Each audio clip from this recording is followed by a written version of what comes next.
और इस तरीके, लेकिन हमारे पास भी एक मैप है, और ये जो मैप है ये बताता है कि कितने चिकन स्नैक बांग्लादेश के, इनको हम भी तोड़ के रहेंगे, नो डाउट अबाउट इट। जानते हैं कि पाकिस्तानी सेना की ट्रेनिंग की असलियत। दरअसल पाकिस्तानी सेना का इतिहास बताता है कि वो युद्ध जीतने में असफल रही है। साल 1971 में दुनिया का सबसे बड़ा सरेंडर पाकिस्तानी सेना ने किया था।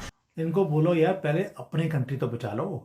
वो आराकान वाले आए थे, 2000 से कम लोग थे, ये उनसे अपनी कंट्री नहीं बचा पा रहे, और इनकी आर्मी सरेंडर करके वहां पे वही जैसे 71 में पाकिस्तानियों ने पतलून उतारी थी, ये भी पतलून और शर्ट उतारकर उनके सामने सरेंडर करते हुए दिखाई दिए आपको।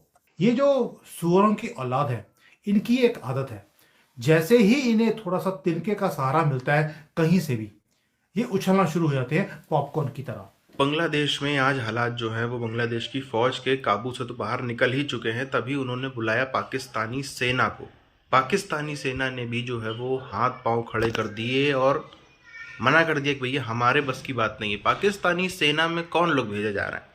ये वही मुजाहिर हैं, ये वही सब सिंधी, बलोच, पख्तून और आज़ाद कश्मीर जो जिसको ये लोग बोलते हैं POK, उसके लोग हैं जो वहाँ पर जा रहे हैं ये पाकिस्तान की सेना बन के। और इन लोग का खासा एक्सपीरियंस रहा है TTP से मार खाने का, इन लोग का खासा अनुभव रहा है बलोचों से मार खाने का।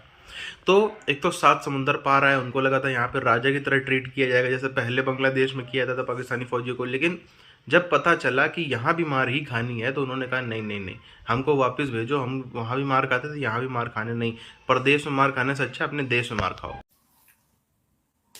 बांग्लादेश जो कि अब एक ग्रेटर बांग्लादेश का मैप फ्लोट कर रहा है, इसके बांग्लादेश के एक मिनिस्टर जिन्हें de facto minister without portfolio too and special assistant to Yunus बोला जा रहा था, उनका नाम महफूज आलम, उन्होंने अपने फेसबुक पे एक मैप डाला। इस मैप पर इंडिया को बड़ा ही गुस्सा आया, इंडिया ने ऑब्जेक्शन भी किया। का वो हाल जो पाकिस्तानी आर्मी ने किया था, आज इंडिया के एरिया पे नजर रखते हैं। महफूज आलम जो कि मिनिस्टर है, उम्र ये फोटो है, उम्र ज्यादा नहीं है, तो भूल गया होगा 50 साल पहले बाप दादा ने छीला, बाप दादा को मारा गया पाकिस्तान की तरफ से, और पोता जो है वो पाकिस्तान से ही दोस्ती कर रहा है, और इस तरीके। लेकिन हमारे पास भी एक मैप है, और ये जो मैप है ये बताता है कि कितने चिकन स्नैक बांग्लादेश के, इनको हम भी तोड़ के रहेंगे, नो डाउट अबाउट इट। इनको बोलो यार पहले अपनी कंट्री तो बचा लो। वो आराकान वाले आए थे, 2000 से कम लोग थे, ये उनसे अपनी कंट्री नहीं बचा पा रहे हैं। 270 किलोमीटर का एरिया वो ऑलरेडी अपने कब्जे में कर चुके हैं, और इनकी आर्मी सरेंडर करके वहां पे वही जैसे 71 में पाकिस्तानियों ने पतलून उतारी थी, ये भी पतलून और शर्ट उतारकर उनके सामने सरेंडर करते हुए दिखाई दिए आपको।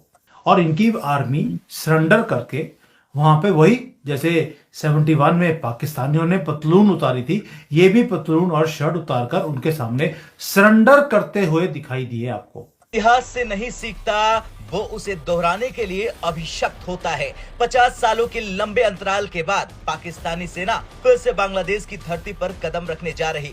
ये वही सेना है जिसने 1971 में बांग्लादेश के लाखों निर्दोष नागरिकों का नरसंहार किया, महिलाओं के साथ दुर्व्यवहार किया और एक ऐसा काला इतिहास लिखा जिसे आज भी बांग्लादेश के लोग नहीं भूले। लेकिन आज उसी पाकिस्तानी सेना का बांग्लादेश में स्वागत होने जा रहा। ये बार तबाह किए थे। पाकिस्तानी सेना युद्ध जीतने में भले ही असफल रही हो, लेकिन आतंकियों को ट्रेनिंग देने और कट्टरपंथ को बढ़ावा देने में वो सबसे आगे और माहिर है। ये कौशल बांग्लादेश में भी फैलाया जा सकता है। भारत के खिलाफ पाकिस्तान की रणनीति हमेशा से प्रॉक्सी वार की रही है। ये बांग्लादेश में अस्थिरता फैलाकर भारत की सुरक्षा को नुकसान पहुंचाने की कोशिश कर सकता है। 1971 के युद्ध के बाद बांग्लादेश ने अपनी आजादी पाई थी।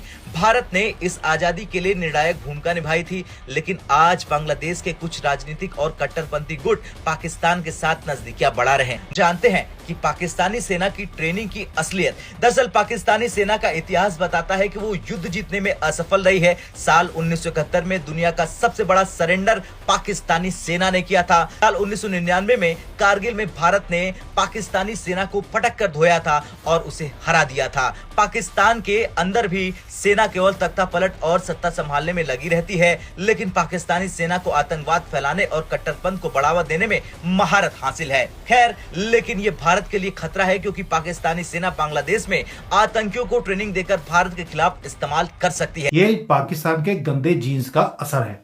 अब इन्होंने क्या किया, इन्होंने कह दिया कि भाई हम बड़ा ग्रेटर बांग्लादेश बनाएंगे, अपना बांग्लादेश ये बचा नहीं सकते, और ये बोल रहे हैं कि हम ग्रेटर बांग्लादेश बनाएंगे। ना तो हथियार है, ना इनके पास कोई एयरफोर्स है, ना कोई नेवी है, कुछ भी नहीं है इनके पास, और ये लड़ाई करेंगे भारत के साथ। चलिए कोई बात नहीं। ये जो इतना उछल रहे हैं, आपने कभी देखा कि ये पहले तो बिल्कुल शांत रहे थे, अभी ये उछलना शुरू क्यों हो गए? उसका रीजन है, ये जो सुअरों की औलाद है, इनकी एक आदत है, जैसे ही इन्हें थोड़ा सा तिनके का सहारा मिलता है कहीं से भी, ये उछलना शुरू हो जाते हैं पॉपकॉर्न की तरह। इन्हें डीप स्टेट की तरफ से थोड़ा सा सपोर्ट क्या मिलने लग गया, जिहादियों की गवर्नमेंट बिठा दी गई, और इनको लगता है कि अब हम भारत के ऊपर फतेह कर लेंगे, क्योंकि हमारे पास कुछ ऐसे तत्व हैं दुनिया के जो हमें सपोर्ट कर रहे हैं। जब किसी ने भारत के मैप के साथ छेड़खानी करी है, मैं 3 उदाहरण दे सकता हूं। पाकिस्तान ने छेड़खानी करी, उसका इमरान खान खत्म हो गया। चाइना ने भी छेड़खानी करी थी, लद्दाख और अरुणाचल को अपने हिस्से में दिखा दिया था। उनकी इकोनॉमी का इतना बुरा हाल है कि वो कभी भी लुढ़क सकते हैं।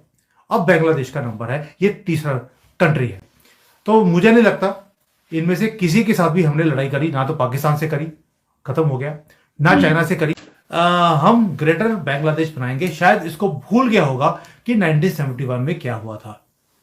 ये मोहम्मद यूनिस की गवर्नमेंट का आदमी है, उसको भी भूल गया क्या कि 71 में क्या हुआ था? और वो तो शहबाज शरीफ को मिलकर बोल रहा है हम 1971 में जो हुआ उसे हम भूल जाते हैं। आइए मिलकर हम लोग भारत के ऊपर फतेह करते हैं। यानी कि जो हुआ सो हुआ वाली जो नारा था कांग्रेसों का, वो मोहम्मद यूनिस ने और पूरी कंट्री वही बोल रही है। चिंता मत कीजिए, अभी जो यहां पर अराकान आर्मी इतनी एक्टिवेट हुई है, अगर डीप स्टेट ने इनको इतना हौसला दे दिया है कि भारत से पंगा ले लीजिए, अराकान आर्मी को भी कोई ना कोई तो सपोर्ट कर ही सकता दुनिया में। मैं नहीं कह रहा हूं कि भारत कर रहा है या अजीत डोभाल जी का कोई काम है, क्योंकि हम तो सारे बताइए आपको कि दूध के धुले हुए कंप्लीटली हैं।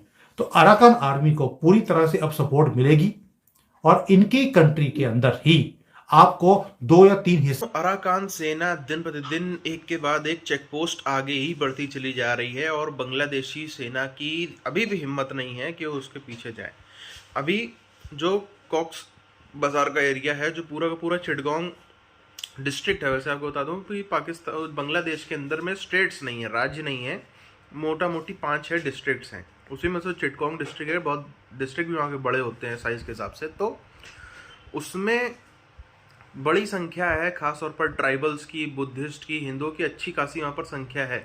और वही एक रीजन है जहाँ से त्रिपुरा के इलाके में लोग जो है वो हर साल कुछ फेस्टिवल्स होते हैं, ट्राइबल फेस्टिवल, बुद्धिस्ट फेस्टिवल, बाकी सबके बाकायदा सरकार की परमिशन लेके, सरकार के अपने प्रोटोकॉल है जिसके तहत वहाँ के लोग त्रिपुरा में जाते हैं, वो सब सेलिब्रेट करके फिर वापस अपने देश में आ जाते हैं। बाकायदा वो सब सरकार के उसमें होता है, निगरानी में होता है। मगर अराकान आर्मी का कहना है कि हम पूरा का पूरा चिटगांव का जो इलाका है उस पर कब्जा कर लेंगे। हम पूरा का पूरा, हमारा टारगेट है पूरा का पूरा चिटगांव। जैसे एक जिले पे भी, एक इलाके पे भी कब्जा किया है, पूरा का पूरा चिटगांव जो है वो हमारे कंट्रोल में आ जाएगा, और बांग्लादेशी फौज जो है वो मुंह ताकती रह जाएगी।